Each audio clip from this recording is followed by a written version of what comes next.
नमस्कार, मैं साकेत कुमार, आप नवभारत टाइम्स देख रहे हैं।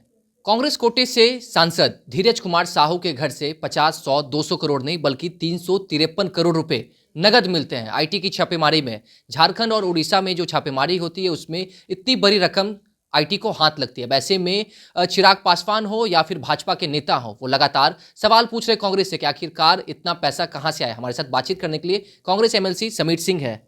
सर, आपके पार्टी के नेता के पास 353 करोड़ रुपए नगद में मिले हैं, जवाब मांग रहे हैं आप? हमारे पार्टी के नेता होने से पहले वो बड़े उद्योगपति हैं। जी। तो एक उद्योगपति के पास पैसा कहाँ से आया, कब से उनकी कमाई हो रही है, और उनका एक समूह है, परिवार का समूह है जो उद्योगपति हैं। तो इनकम टैक्स ने रेड किया है, तो स्वाभाविक रूप से उद्योगपति होने के नाते धीरज साहू जी का जवाब आएगा। जी। ये पार्टी के लोग, हम लोग क्या जानते हैं कि हमारे पार्टी में जो उद्योगपति हैं वो कितना कमाते हैं? क्या वो तो विवरण पार्टी को नहीं रहता है। जी। इसलिए पार्टी की तरफ से हम लोग कुछ नहीं बोल सकते हैं। इनकम टैक्स जो अन्य उद्योगपति के साथ व्यवहार करती है, उस वही व्यवहार उनके साथ करे, हम लोगों को कोई आपत्ति नहीं है। लेकिन हम लोगों को ये जानकारी है कि वो बड़े उद्योगपति हैं और अपने हिसाब से इनकम टैक्स को वो जवाब समय पर देंगे। लेकिन एक चीज़ है, जिस तरीके से भाजपा की तरफ से कहा जाता है समीर जी कि अब कांग्रेस पार्टी हो या महागठबंधन हो, इंडी गठबंधन, जो तमाम घटक दल एक साथ जो आए हैं, अब ऐसे में कहा जाता है कि जितने भी घोटालेबाज होता है, जितने भी भ्रष्टाचार है, वो तमाम दल के नेता एक साथ हैं, और ऐसे में 353 करोड़ रुपए निकलना, इसे कैसे देखते हैं? देखिए, 353 हो या 353,000 करोड़ हो, जी। ये मामला सरकार को जवाब वो धीरज साहू जी देंगे। ये धीरज साहू जी इनकम टैक्स के बीच का मामला है। जी। कांग्रेस पार्टी ये नहीं जानती है कि कांग्रेस से जुड़े हुए कोई उद्योगपति अगर हैं तो उनका आमदनी का जरिया क्या है, कितनी आमदनी की है, ये हम लोग से पूछेंगे तो हम लोग क्या बता तो आप लोग सकेंगे। समर्थन नहीं कर रहे हैं? अगर जो दोषी पाए जाते हैं तो क्या जवाब नहीं होगा? नहीं, इसमें समर्थन क्या, अगर वो सही हैं तो वो जवाब देंगे। इसमें हम लोग और समर्थन दोषी है तो?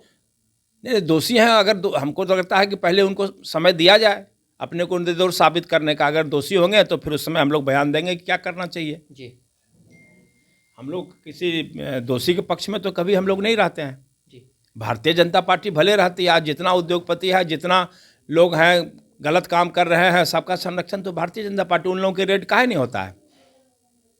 अगर ये कांग्रेसी समर्थक थे इसलिए रेड हुआ, नहीं तो रेड आज वो भाजपा में चले जाएं तो रेड बंद हो जाएगा। अच्छा, भाजपा के जो नेता उनके घर पे रेड नहीं होता? कभी नहीं, कभी नहीं होता है। आप बताइए, उदाहरण दीजिए।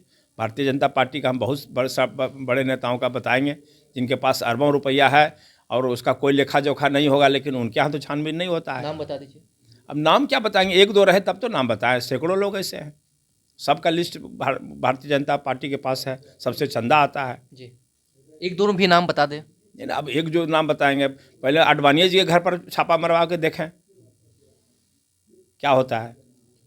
इंडी गठबंधन की चौथी बैठक होने वाली है, क्या कुछ फैसले लिए जाएंगे? किन मुद्दों पर चर्चा होगी? क्या सीट शेयरिंग पर चर्चा होगी? नीतीश जी को कन्वेनर बनाया जाएगा? क्या कुछ चर्चा होगा इस पर चौथी? देखिए, ये सब सारा मुद्दा है जब इंडिया गठबंधन के सभी बड़े नेता संयुक्त रूप से जब बैठेंगे, जिसकी निकट भविष्य में संभावना है, तो सभी मुद्दे पर जितना आपका सवाल है सबका समाधान होगा और इस बैठक के बाद आपको सारा जवाब स्वयं मिल जाएगा। ये समीर जी, 19 तारीख को जो बैठक होने वाली इंडी गठबंधन की चौथी बैठक, क्या इसमें जितने भी घटक दल एक साथ आए हैं, क्या सभी आने वाले हैं या फिर डेट टलने वाला है? नहीं, अभी तो देखिए सबके सहमति से डेट तय होता है। जी। कुछ कारण था, एक डेट टल गया, उसमें नीतीश बाबू अस्वस्थ हो गए, साइक्लोन आ गया तमिलनाडु में, जिसके चलते मुख्यमंत्री वहाँ इंगेज हो गए। तो ये जन समस्याओं का जहाँ मसला होता है या निजी अस्वस्थता का मसला होता है तो स्वाभाविक रूप से कैसे कोई नेता मीटिंग में आएंगे। इसलिए ये कोई जानबूझ के टाला तो नहीं गया है, परिस्थिति बस टाला गया है। इसीलिए सबकी सहमति होगी तो मीटिंग होगा ही।